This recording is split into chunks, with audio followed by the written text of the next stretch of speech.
ជំរាបសួរនាងខ្ញុំឈ្មោះហាសៀងជាបុគ្គលិកមូលដ្ឋានរបស់សហភាពការងារកម្ពុជាដែលហៅកាត់ថា CLC នាងខ្ញុំមានតួនាទីជាជំនួយការផ្នែករដ្ឋបាលប្រចាំមូលដ្ឋានសាខាខេត្តសៀមរាបទន្ទឹមនឹងនោះដែរនាងខ្ញុំមានតួនាទីជាហិរញ្ញិកនៅក្នុងសមាគមខ្មែរនិស្សិតកិច្ចក្រៅប្រព័ន្ធ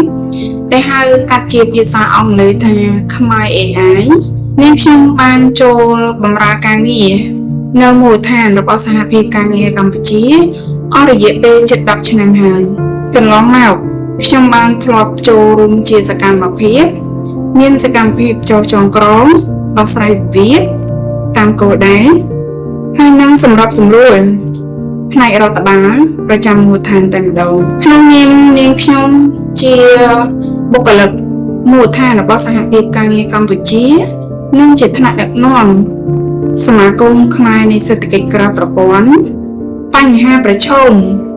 បំផុតនៅពេលដែលយើងចុះចងក្រងសមាជិកនៅតាមគោលដៅត្រូវការពេលវេលាច្រើនដើម្បីបញ្ចុះបញ្ចូលពួកគាត់ឲ្យយល់ពីគោលបំណង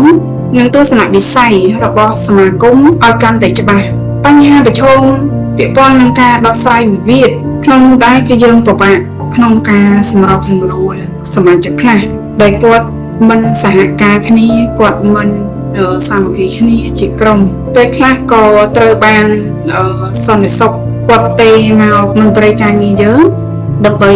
សួរនាំពាក្យពាន់នឹងពួកគាត់តែហេតុអ្វីបានជាពួកគាត់ហ្នឹងមកប្តឹងសមាគមមិនក៏មិនដឹងទៅពួកគាត់អញ្ចឹងជា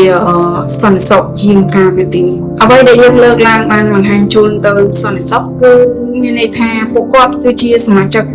នៅក្នុងសមាគមរបស់យើងចឹងហើយទៅពួកគាត់មានសិទ្ធិមកប្តឹងសមាគមដើម្បី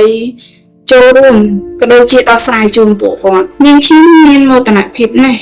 ដែលបានចូលបម្រើការងារនៅមូលដ្ឋានរបស់សហភាពការងារកម្ពុជានិងជាថ្នាក់ដឹកនាំនៅក្នុងសមាគមខ្មែរនៃសេដ្ឋកិច្ចក្រៅប្រព័ន្ធហៅថា KAI កត្តាជំរុញធំបំផុតក្នុងនាងខ្ញុំជាស្ត្រីនៅតែបន្តការងារជាបុគ្គលិកមូលដ្ឋាននិងជាថ្នាក់ដឹកនាំខ្ញុំមានគោលបំណងចូលរួមលើកស្ទួយកម្មករសេដ្ឋកិច្ចក្រៅប្រព័ន្ធក្នុងប្រព័ន្ធឲ្យទទួលបានជីវភាពរស់នៅសមរម្យប្រកបដោយសេចក្តីថ្លៃថ្នូរពេញលេញនៅក្នុងសង្គមនិងទទួលបានយុត្តិធម៌ការងារស្មើគ្នាចំពោះមុខច្បាប់សម្រាប់ការជំរុញនិងលើកទឹកចិត្តគឺកើតចេញពីខ្លួនឯងតែម្ដងក៏ដូចជាបានការផ្ដល់ឱកាសពីក្រុមគ្រួសារដើម្បីឲ្យចូលរួមកិច្ចការងារសង្គមមួយនេះជាចុងក្រោយនេះខ្ញុំសូមសំណូមពរដល់ស្ត្រីដែលជាមេដាពិភពលោកត្រូវផ្ដល់ឱកាសឲ្យខ្លួនឯងចូលរួម